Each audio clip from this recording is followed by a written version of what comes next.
Funding for this program was provided by the Annenberg CPB project.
Pensé que era hora que esta clase tuviera algo de clase.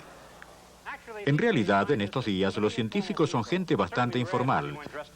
Por cierto, es raro ver a uno vestido de esta manera. Pero en el siglo XIX no era raro dictar cátedras en atuendos formales. No hay lugar donde esto fuera más cierto que en la famosa Royal Institution. Tengo un cuadro que fue hecho a mediados del siglo XIX. Esta cátedra pública en particular parece que valió la pena inmortalizarla en un cuadro porque fue presenciada por el príncipe de Gales. Presumiblemente, el príncipe de Gales era uno de esos tipos en la primera fila. La razón por la cual vale la pena recordar esa cátedra hoy no es porque el príncipe de Gales la presenció, es porque el catedrático era Michael Faraday. Lo cierto es que en una cátedra igual a esta casi 200 años atrás, que el joven Michael Faraday quedó tan fascinado con la ciencia que decidió abandonar su carrera prometedora como aprendiz de encuadernador de libros. Pero esa serie de cátedras hay un hombre quien hizo una impresión duradera sobre la entera tradición. Su nombre era Charles Wheatstone y fue una figura fundamental en armar y juntar los elementos que hizo de la electricidad algo práctico.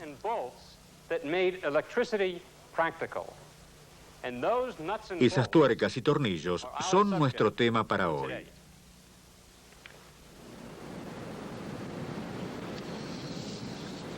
Las tuercas y tornillos que mantienen unidas a la compleja maquinaria del mundo moderno no son más importantes en la historia de la civilización que el sencillo fluir del agua.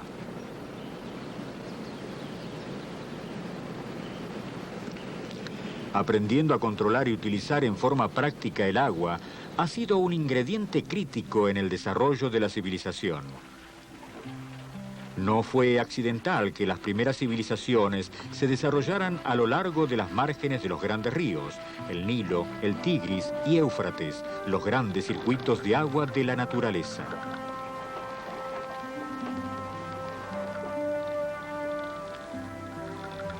Con el fin de florecer, cada sociedad tuvo que desarrollar los medios para manipular, controlar y distribuir el fluir del agua para irrigación, para sanear pantanos y para nutrir el crecimiento de ciudades.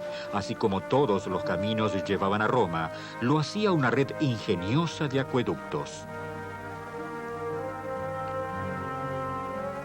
El imperio sobrevivió tanto tiempo en una medida importante porque los acueductos traían agua fresca de las colinas de Albanús. En su tiempo, los circuitos complejos de cañerías que distribuían agua a los baños, edificios y fuentes de la ciudad eran sorprendentemente sofisticados. Pero solo en el último siglo, otra tecnología creciente comenzó a desarrollar la electricidad. Inventores tales como Thomas Edison encontraron maneras de manipular corrientes eléctricas para encender lámparas en casas y llevar puntos y rayas a largas distancias a través de cables. También crearon medios para generar y distribuir electricidad en redes aún más complejas.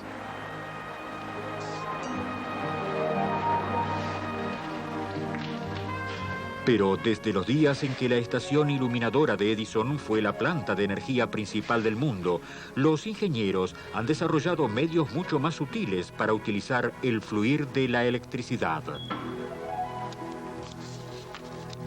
Hoy, un solo chip de computadora contiene un circuito eléctrico tan complejo como el mapa de las calles de una ciudad entera. Y en principio, la misma existencia de una ciudad importante como Los Ángeles depende de muchos de estos circuitos.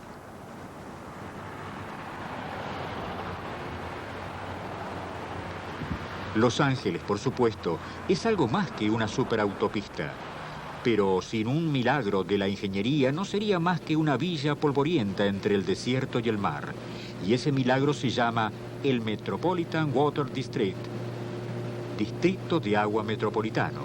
Sea que uno diseñe circuitos de agua o circuitos eléctricos, todo se reduce a controlar el fluir de las corrientes. 163.000 metros cúbicos de agua por hora fluyen a través del acueducto del río Colorado hacia la bahía de Los Ángeles. 1.3 amperes de corriente eléctrica fluyen a través de este cable de cobre. Así como el agua hace posible la vida, el fluir de la electricidad hace posible la luz. Cuánta luz depende de la cantidad de corriente, la cual es medida en amperes. Un ampere es un coulomb de carga eléctrica por segundo fluyendo a través del circuito. En otras palabras, I es la razón del flujo de carga eléctrica. En cualquier instante, esta corriente es la misma en todas partes a lo largo del cable, porque carga eléctrica, como el agua, ni es creada ni destruida a lo largo del camino. Sencillamente sigue fluyendo. Mientras los ríos han fluido por miles de años, la electricidad básicamente era un campo estático hasta 1800.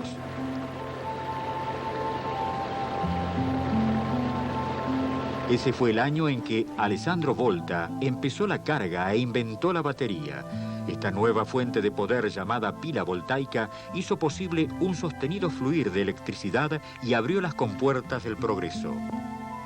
Con eso, Sir Humphrey Davy pronto extrajo brillantes nuevos metales, sodio y potasio de las sales comunes, carbonato u óxido de sodio e hidróxido de potasio o potasa cáustica. Unos pocos años más tarde, Hans Christian Ørsted desvió una aguja magnética con nada más que la corriente de una pila voltaica. De esta manera descubrió electromagnetismo. Más tarde, en el siglo XIX, Thomas Edison utilizó el flujo continuo de la corriente eléctrica provista por una pila voltaica para desarrollar la primera lámpara eléctrica.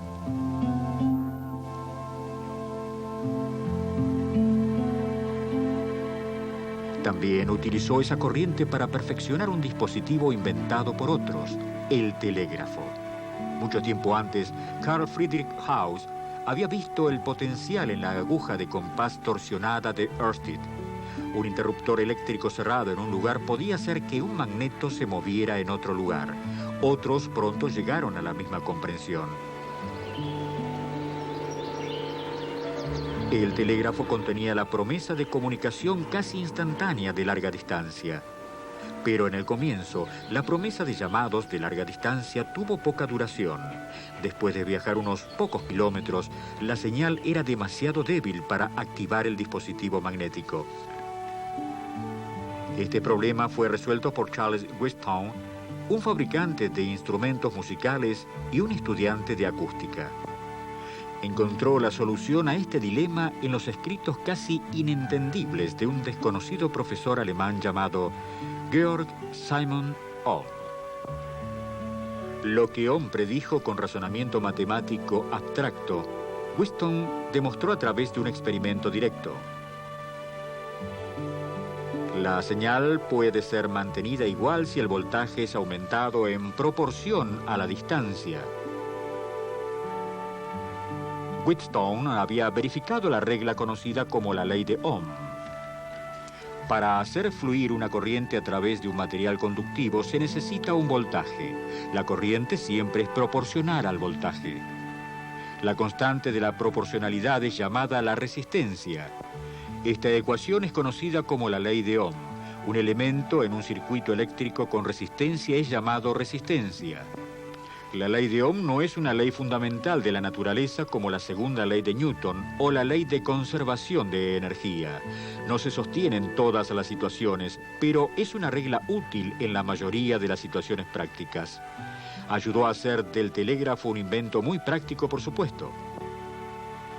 Con los refinamientos de Edison y el código ideado por Samuel Morse, el telégrafo empujó la frontera norteamericana hacia atrás y llevó el tren con ella. Los cables de telégrafo iban paralelos a las vías y la información que llevaban era esencial al suave correr de todo el sistema ferroviario. No es que no hubiera resistencia al uso de ambos inventos.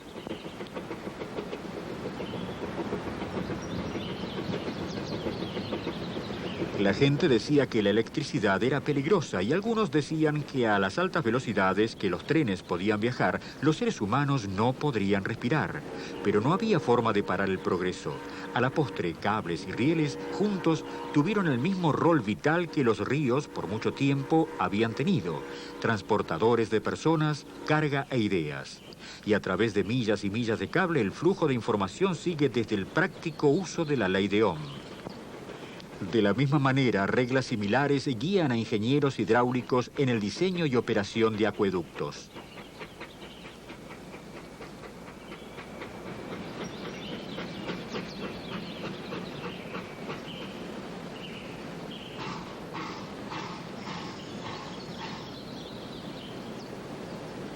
Estos ingenieros ya hace mucho que saben que la velocidad con que fluye el agua a través de un caño depende solo de unos pocos factores: el declive de la tierra y la presión aplicada, el largo y diámetro del caño y la viscosidad y densidad del agua.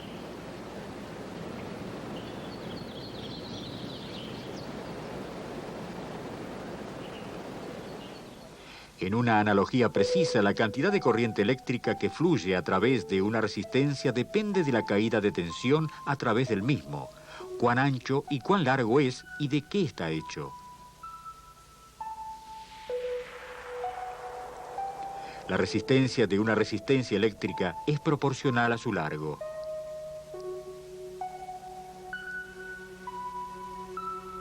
Inversamente proporcional a su área y proporcional a su resistencia específica o su tendencia de impedir el flujo de electrones.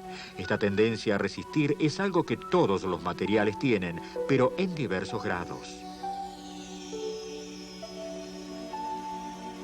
Agregándole resistencias a un circuito, una después de otra, tienen el mismo efecto que hacer una resistencia más larga. Estos son llamados resistencias en serie.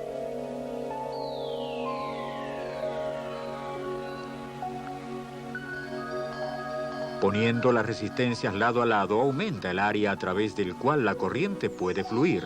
Estos se llaman resistencias en paralelo.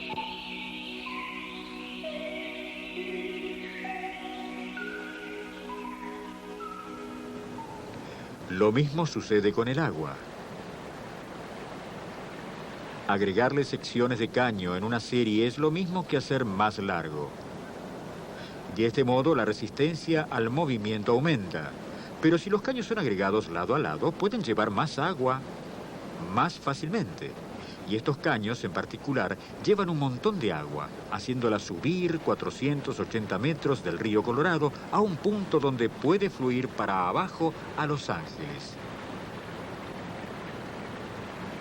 Sin embargo, porque la represa y estación de bombeo fueron diseñados para llevarse tanta agua, el mismo proyecto encontró una dura resistencia, especialmente de Arizona, el estado que por casualidad se encuentra del otro lado del río.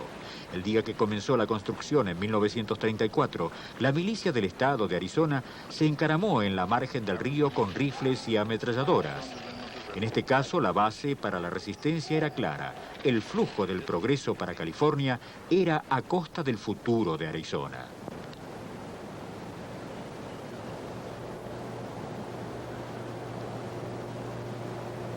Pero, ¿qué pasa con la resistencia natural al progreso de los electrones? Sencillamente, ¿cuál es la naturaleza de la resistencia eléctrica? Bajo la influencia de un campo eléctrico, los electrones se mueven a través de un metal muy similar a una canica, cayendo a través de un fluido viscoso. Si no fuera por la resistencia, estos acelerarían libremente como un cuerpo cayendo en el vacío, pero así como éstas se mueven en un promedio a una velocidad constante. La resistencia es como la viscosidad. Cuando más tiene un material, tanto más lento una partícula se moverá a través de ella.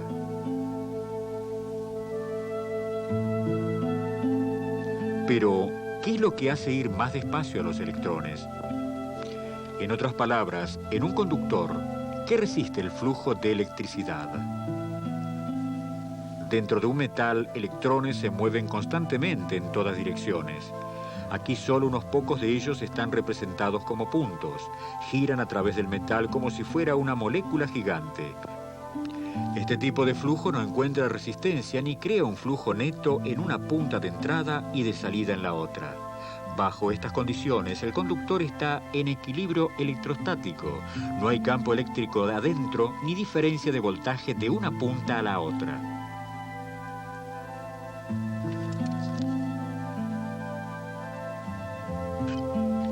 Pero si una batería hace fluir una corriente eléctrica de equilibrio, es destruido y se crea un campo eléctrico dentro del conductor.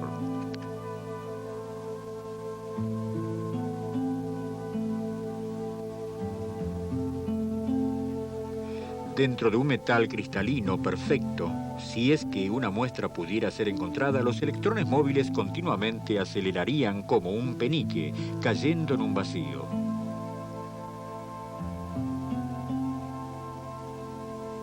Pero en el mundo real, los cristales no son perfectos, tienen defectos e impurezas y sus átomos vibran con energía termal.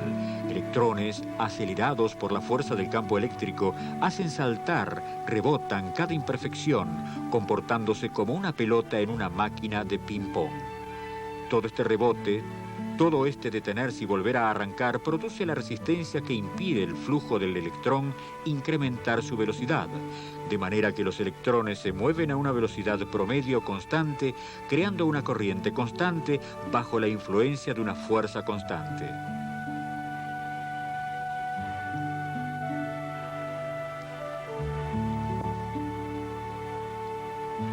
Mientras los electrones rebotan las imperfecciones, ellos ponen a los átomos en vibraciones más amplias. De modo que la energía eléctrica de electrones acelerados transforma en calor la energía de los átomos que vibran.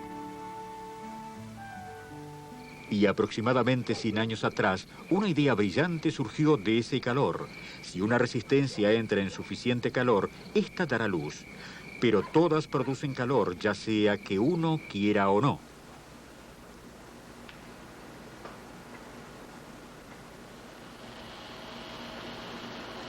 En computadoras, por ejemplo, se utilizan ventiladores para eliminar el calor que uno no quiere. De hecho, algunas supercomputadoras generan tanto calor que requieren un sistema líquido de enfriamiento para mantener baja la temperatura. Ya sea que el calor es el objetivo o un subproducto no querido para producirlo, es necesaria la energía.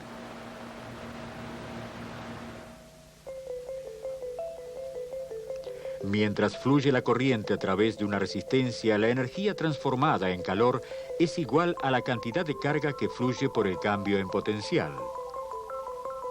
La proporción de calor o energía consumida es igual a la corriente por el voltaje. Utilizando la ley de Ohm, energía puede también escribirse así: I al cuadrado R o V al cuadrado sobre R. ¿Cuál es el resultado? Bien, para comenzar se mide en watts. Un watt es una medida de energía igual a un ampere por un volt. Multiplique ese watts por 1000 para obtener kilowatts. Multiplique eso nuevamente por 1000 para obtener megawatts. En horas pico, la represa Park Dam genera 120 megawatts.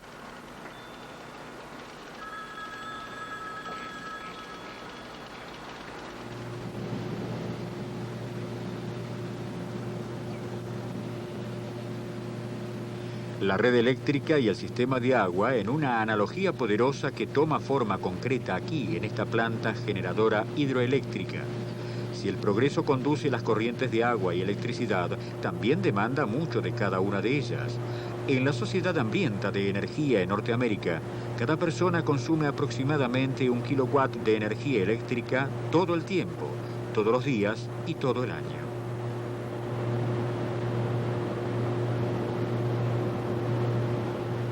Y cada familia consume aproximadamente 1 acre por 30 centímetros de profundidad de agua, es decir, todo el agua en 1 acre de tierra cubierta hasta la profundidad de 30 centímetros cada año. Para entrar tanto agua como energía a los consumidores, los ingenieros primero deben conocer a fondo el arte y la ciencia del diseño de circuitos. Los elementos comunes de circuitos eléctricos elementales son cables e interruptores, baterías, resistencias y capacitores. Y mientras que estos elementos pueden ser combinados en redes de complejidad cada vez más en aumento, ellos siempre obedecen las mismas reglas sencillas llamadas leyes de Kirchhoff. Gustav Kirchhoff, un físico alemán, era astuto en matemáticas. Por aplicar la ley de Ohm y generalizarla completamente, él derivó 2 leyes y cada una expresa una idea familiar. Una de esas ideas es conservación de carga. Y la ley correspondiente para los circuitos es: cada vez que una corriente se divide en 2 o viceversa, el total de corriente que entra en la conexión será igual al total de corriente que sale. La otra ley de Kirchhoff expresa la conservación de energía. Una carga eléctrica dando vuelta, cualquiera sea el circuito completo, ni gana ni pierde energía. Considere una carga eléctrica en el espacio sin confirmar a un circuito. Si se la mueve a través del espacio en una trayectoria que la trae de vuelta a su punto inicial, no hay trabajo neto hecho.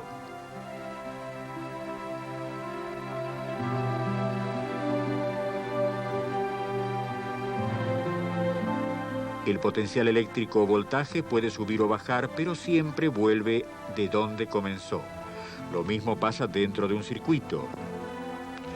Observe que una integral a lo largo de una trayectoria o línea cerrada tiene una notación especial, un signo integral con un círculo sobre el mismo.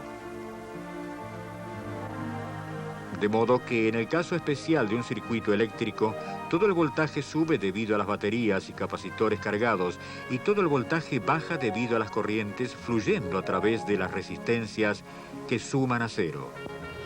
Utilizando solo estas 2 leyes, ingenieros analizan los circuitos más complejos. Para tomar un sencillo ejemplo, considere un capacitor conectado a una resistencia y una batería. Aún mientras el capacitor carga, la suba total en voltaje es igual a la baja o caída total alrededor del circuito. Un capacitor en un circuito eléctrico almacena carga de la misma manera que un depósito almacena agua para ser utilizado más tarde. Lleva tiempo llenar o vaciar cualquiera de ellos. ¿Cuánto tiempo? Por supuesto, eso depende de cuál grande es el depósito y cuánta resistencia hay al agua que sale fluyendo. Cuanto más grande el reservorio o depósito y cuanto mayor la resistencia, tanto más tiempo le llevará. Lo mismo sucede con el capacitor. Aplicando las leyes de Kirchhoff, encontramos que el tiempo es igual a la capacidad por la resistencia. Tan pronto como el agua es drenada para saciar la sed de Los Ángeles, nieve de las montañas distantes se derriten para alimentar al río Colorado, el cual a su vez vuelve a llenar el reservorio o depósito como parte de un ciclo global que conserva la humedad muy similar a los circuitos eléctricos que conservan la carga. De modo que a la noción del progreso se agrega el principio de conservación, quizás demostrando que cuanto más cambian las cosas, tanto más permanecen iguales.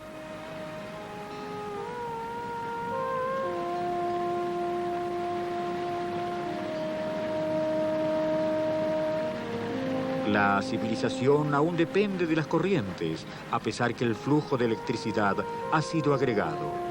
Y la ciudad moderna, al igual que la antigua Roma, depende y está limitada por la capacidad de canalizar y distribuir esas corrientes.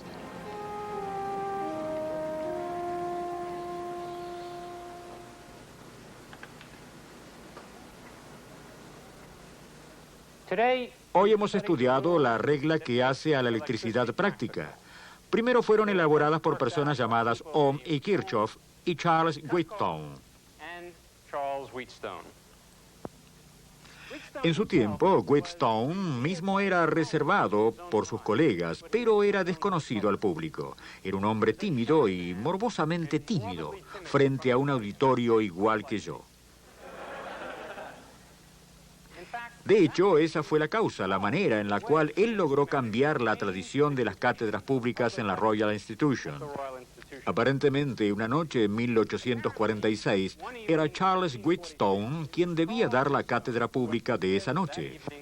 Pero en el último segundo, con el auditorio ya sentado, Wheatstone sintió pánico y huyó, no quedando nadie para dar la cátedra. Bien, Michael Faraday entró y dio una brillante cátedra improvisada, especulando que la luz podría ser un tipo de perturbación de la electricidad y magnetismo, y la idea, muchos años más tarde, probó ser correcta. Esa tradición de cátedras públicas en la Royal Institution sigue siendo hasta hoy actual. Cada viernes a la noche a las 8, en punto, un científico célebre vestido así, en atuendo formal, se pone delante de un brillante auditorio para dar una cátedra sobre los últimos desarrollos en la ciencia. Pero durante media hora antes de la cátedra, ese científico es encerrado en un pequeño cuarto para asegurarse que no haga lo de Wheatstone en el último minuto. Es por eso que me tuvieron encerrado en ese cuarto hasta el comienzo de esta cátedra.